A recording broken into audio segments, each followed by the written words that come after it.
Ini ada berita lagi ya. Jadi ada lagi nih. Ternyata Baradae yang nulis sendiri kronologinya sendiri dia. Nah, aneh kan?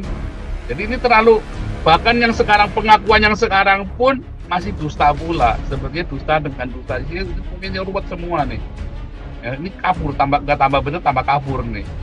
Ini barusan nih ya, ternyata dari ini ya Kompas TV ya, terkuak Baradae menulis sendiri kronologi ini ya, dengan cap jempol dan meterai. Apa? Yang pertama kali teriak ya Pak Laksamana Ponto yang ngasih tahu ini janggal, kasusnya ini janggal. Langsung Jokowi langsung perintah bongkar, lalu Kamarudin langsung wah kayak monyet dia jempalitan kan, langsung berlaga dia. Kayak kasusnya Aceh dulu kan. Setelah saya bongkar baru Kamarudin wah acting gak karu-karuan kan. Siapa yang berani bongkar kasusnya Aceh dulu coba yang dia kasih makan tai? Saya kan.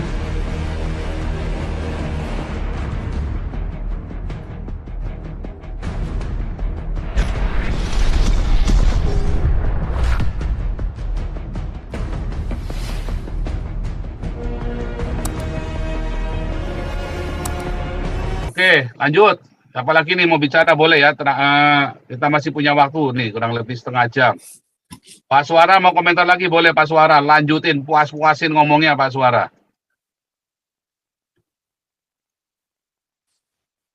Ya, Pak Paul. Jadi kita berharap dengan momentum ini kesempatan buat Pak Sigit justru tercatat namanya sebagai salah satu Kapolri gitu, yang luar biasa prestasinya, bukan saja membenahi institusi kepolisian ya Indonesia dalam skala bukan saja pusat di Jakarta, tetapi secara nasional. Jadi kita mendorong kalau bisa Pak Sigit rekrut orang-orang timnya di dalamnya yang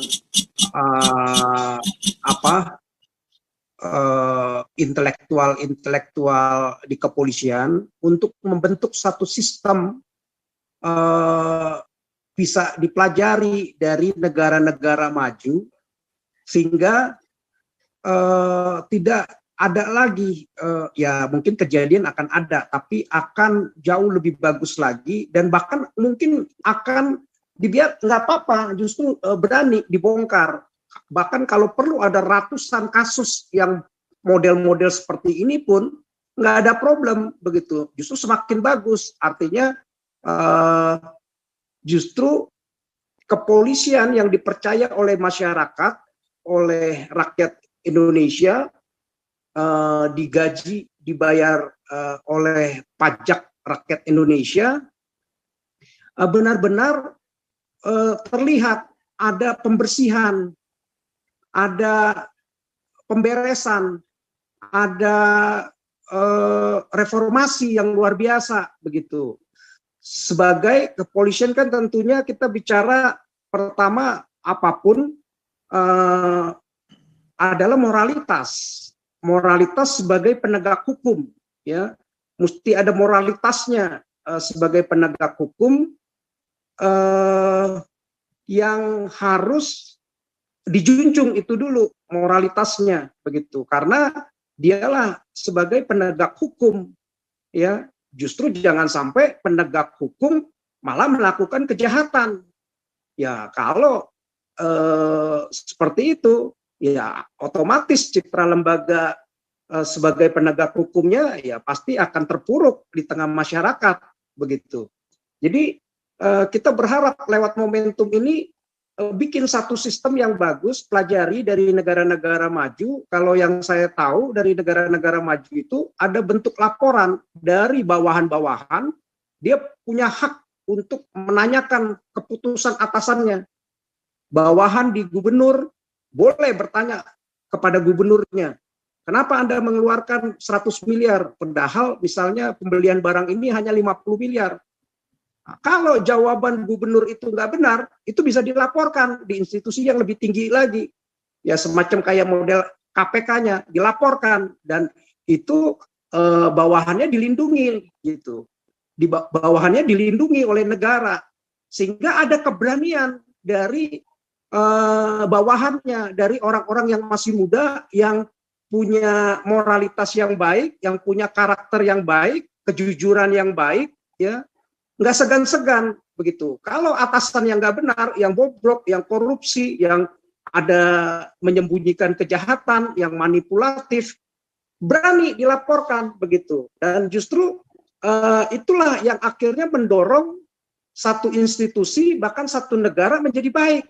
Dan kita bahkan mendorong kalau berani justru Jokowi berani lakukan ini seperti negara maju juga di semua instansi, di semua kementerian gitu.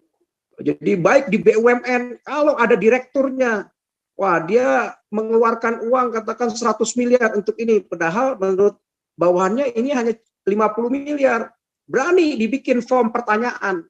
Kalau nggak dijawab, nah berarti jawabannya nggak benar atau tidak dijawab, itu bisa dilaporkan ke institusi negara yang jauh lebih tinggi lagi dan negara berhak melindungi. Nah mungkin berani bikin seperti terobosan seperti itu sehingga kita yakinlah akhirnya institusi negara akan semakin maju begitu, sehingga ya seperti kayak di negara-negara maju itu mereka lakukan seperti itu sehingga tingkat korupsi, tingkat kejahatan, tingkat amoralitas itu jauh rendah begitu. Berbeda dengan negara-negara yang masih berkembang, negara-negara yang ya kita lihat masih belum beres. Nah, justru kita doronglah dengan momentum ini kepolisian, institusi kepolisian dalam ini Kapolri sebagai pemimpinnya nomor satu, orang nomor satu yang punya wewenang,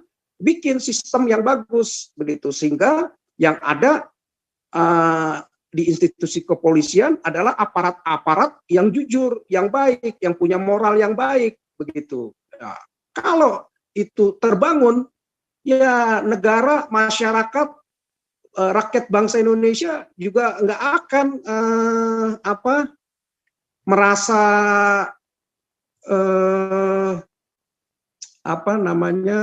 komplain kalau digaji lebih besar begitu, mendapat penghasilan yang jauh lebih besar, dibayar oleh negara lebih besar lagi gaji mereka karena mereka aparat-aparat yang jujur begitu.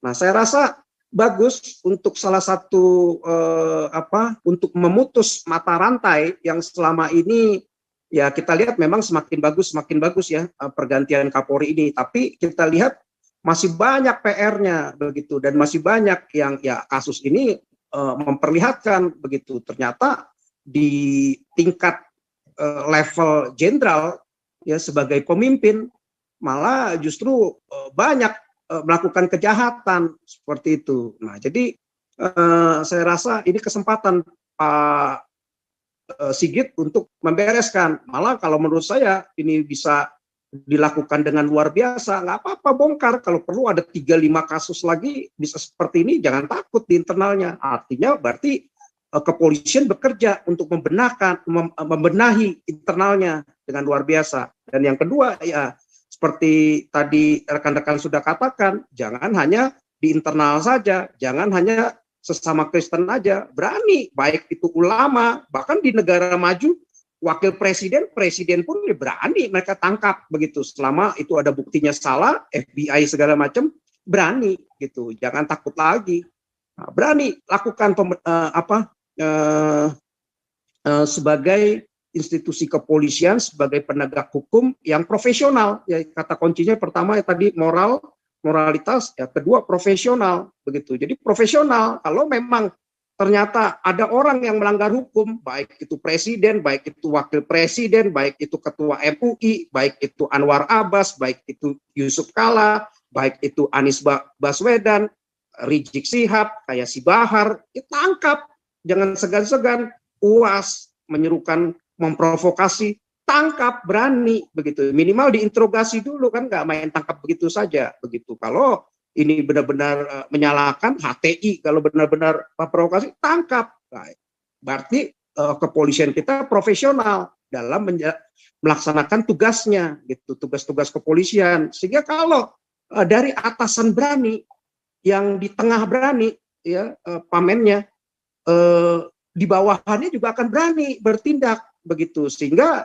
akhirnya ya melahirkan standar keahlian, standar etika yang tinggi, standar moralitas yang tinggi, begitu, di institusi kepolisian sebagai penegak hukum. Sehingga dengan demikian institusi-institusi lain juga akan malu, begitu, berani. Bahkan kalau institusi lain nggak melakukan perubahan, ya kepolisian sebagai aparat hukum, salah satu penegak hukumnya, berani tangkap mereka di Kementerian Agama kalau sampai korupsi, di Kementerian BUMN kalau sampai korupsi, tangkap, jangan takut, begitu. Sehingga kita melihat, oh ternyata 400.000 aparat yang kita bayar lewat pajak kita, wah kita malah akan mendukung, begitu. Nah, tapi kalau kerjanya seperti polisi-polisi yang ada yang saat ini ditangkapi, yang jadi masalah, ya kita pasti akan keberatan sebagai rakyat, begitu. Yang ada kita akan komplain. Nah, tapi kalau polisi benar-benar moralitasnya tinggi, profesional, standar keahliannya, etikanya tinggi, akhirnya kita lihat polisi ini akan diapresiasi, begitu. Dan saya yakin karir politik Pak Sigit ke depan akan cemerlang, begitu. Nah, saya dukunglah bikin terobosan yang lebih baik lagi, bikin sistem yang lebih baik lagi, mumpung jadi Kapolri. Ya, terima kasih, itu dulu Pak Paul. Pak Paul, Ya, Pak Paul, mohon izin Pak menambah gini ya, boleh. menambah apa yang dikatakan oleh Pak Suara Kebenaran. Jadi kita penegak hukum ini memandang kepolisian itu tidak berdiri sendiri Pak. Dia kan hanya penyelidikan penyelidikan dana lidik atau apa gitu ya. Tetapi kan kesemuanya itu akan bermuara nanti ke pengadilan. Jadi di pengadilan pun akan bermain advokat. Jadi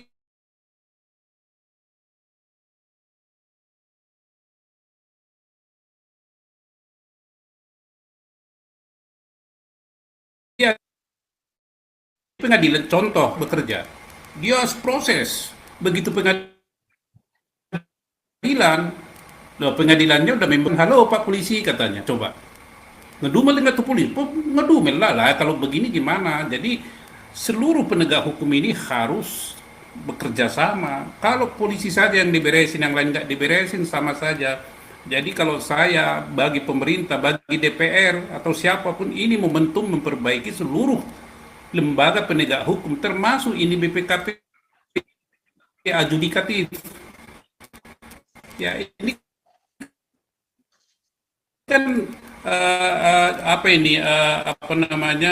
judikatif penegak hukum, termasuk BPKP, termasuk BPK diberesin juga. Kan kita dengar itu ada penjualan penilaian WTP kepada daerah-daerah seperti Anies ini kan. WTP keluar, yang ribut itu Basuki kok bisa WTP? Rupanya di sana dagang sertifikat WTP. Itu perlu juga dipermasalahkan. KPK ini yang sementara ini masih oke lah. Jadi ini harus bekerja sama, dan bukan hanya kepolisian. Ini DPR harus turun tangan. Harus turun tangan, diberesin semua. MPR juga. Kalau saya kan menilai MPR ini banci. Terserah itu kalau dia keberatan. Kenapa dia banci, kenapa mau? Harus dia berpikir. MPR ini harus diberdayakan. Itu bukan lembaga politik, itu lembaga permusyawaratan rakyat. Di situ bermusyawarah. Kalau di DPR udahlah walam bisawab itu. Semua itu semua pengekor itu takut kepada rakyat itu. Sudahlah, mimpi siang bolong kita berharap kepada DPR. Kalau bisa DPR itu digusur semua tuh, ya. Partai-partainya terus bertobat itu. Kayaknya Nah, ini nggak jadi perlu wakil rakyat kita ya, Pak. Kita nggak perlu wakil rakyat namanya. Saya sebagai rakyat, kedaulatan tertinggi di tangan rakyat. Bagaimana saya meminta pertanggung luapan kedaulatan yang saya berikan kepada pemerintah. Undang-undang dasar.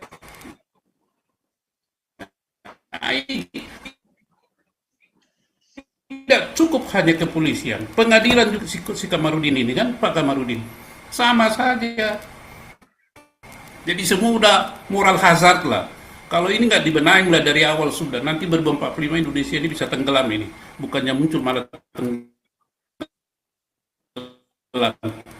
Itu saja dulu tambahannya Pak Suara Kebenaran. Tapi kemarin kita ada judulnya revolusi ya. Mungkin revolusi mentalnya Pak Jokowi itu jangan di ini dong Pak Jokowi. Bukan revolusi mental Pak, revolusinya mental Pak.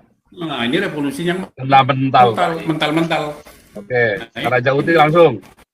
Baik, saya sedikit Pak. Suara Kebenaran, selamat malam Pak. Interupsi sebentar Pak. Gimana Pak Paul, siapa duluan Pak? Ya Pak Raja Uti dulu, nanti Pak Andi boleh masuk.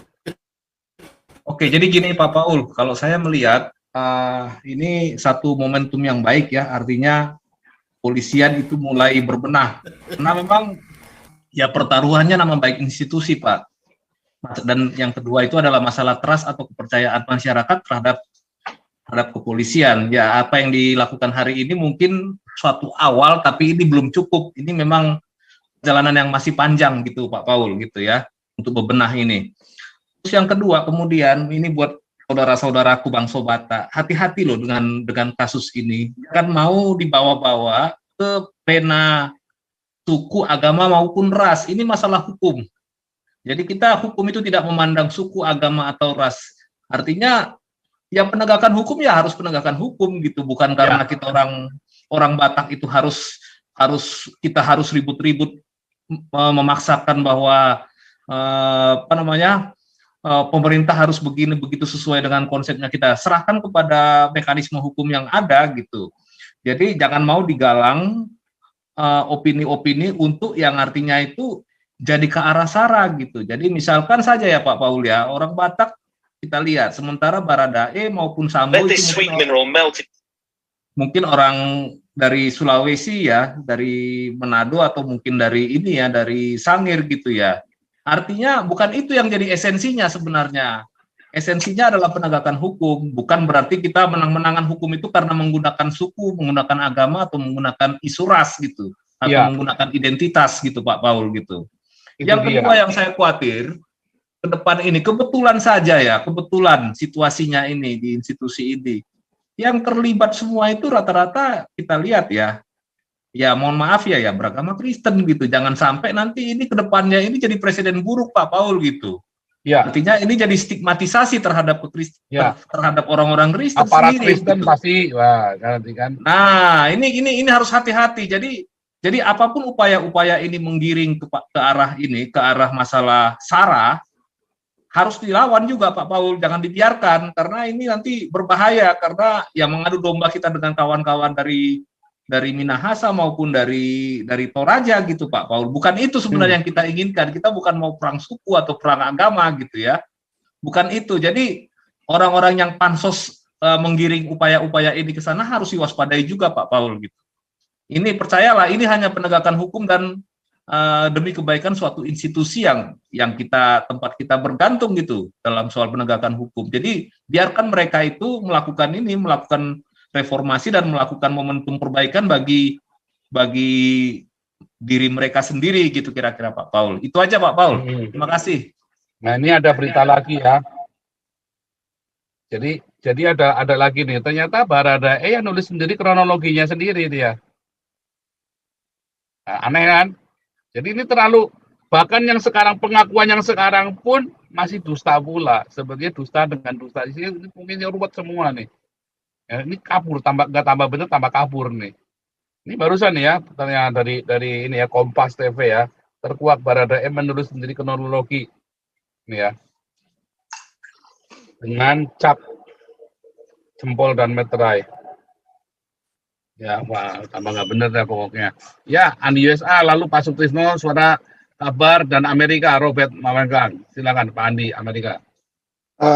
Saya cuma mau tanya, di Indonesia ini ada nggak, ya seperti di Amerika ini ada yang namanya internal affair. Jadi ini Ada, Pak. polisinya polisi. Kadif Propam Jadi kalau- itulah internal affair, Pak. Oh, jadi ada ya. Jadi kok sampai Iya, Propam Barada- itulah internal affair-nya, Pak. nah, itu kok sampai Internal affair-nya kena affair, Pak. kok bisa berlarut-larut kalau ada internal affair-nya? Ya, Yang Propam internal itu, affair-nya kena jadi- affair itu, Pak. Kayak ceritanya si itu tadi, internal affair-nya si Andi Lau kan. Ternyata internal affair-nya affair sendiri kan. Si Andi Lau, makanya cerita filmnya Andi Lau itu kan. Sama si siapa itu, Andi Lau sama siapa itu kan. Tony Lung ya. Internal affair-nya kena affair sendiri. Kacau deh. Ya, jadi Kepala kalau gitu internal ya, affair-nya kalau itu gitu, Jenderal Sambo tuh Pak Andi maksudnya. iya enggak. Biar selevel jenderal pun kalau internal affair mau menyelidiki itu hak dia. Jadi dia ini Nah polisinya iya, polisi. internal affair-nya, kepalanya Kepalanya internal dia. affair-nya di Indonesia ya Jenderal Sambo itu. Ya wis repot wis. Nah iya, Angel. makanya. Oke, Dan itu aja. makanya ini kan juga menjadi hal yang sangat, bagaimana mungkin kita mempertontonkan sandiwara yang sedemikian bodoh konyolnya, padahal dia kepala internal affair kan, dia kan jagonya kriminolog kan, jadi terlalu banyak yang janggal, semuanya itu janggal semua, kabur, ini malah tambah kabur lagi. Ya, ceritanya maling teriak maling deh. Ya bukan maling teriak maling, sekarang malingnya siapa yang teriak, sama yang teriak ya cuman yang pertama kali teriak ya Pak Laksamana Ponto yang ngasih tahu ini janggal, kasusnya ini janggal. Langsung Jokowi langsung perintah bongkar, lalu Kamarudin langsung wah kayak monyet dia jempalitan kan, langsung berlaga dia. Kayak kasusnya KC dulu kan. Setelah saya bongkar baru Kamarudin wah acting gak karu-karuan kan. Siapa yang berani bongkar kasusnya KC dulu coba yang dia dikasih makan tai? Saya kan. Repot, presidennya udah berteriak 4 kali loh Pak. Sudah 4 kali Kalau- teriak. Iya, Ya, kalau Pak. saya dengerinnya ya apa? Ya Repot. udah, ini Pak Sutisno nyambung dulu. Angel tenan. Angel, Pak Sutisno.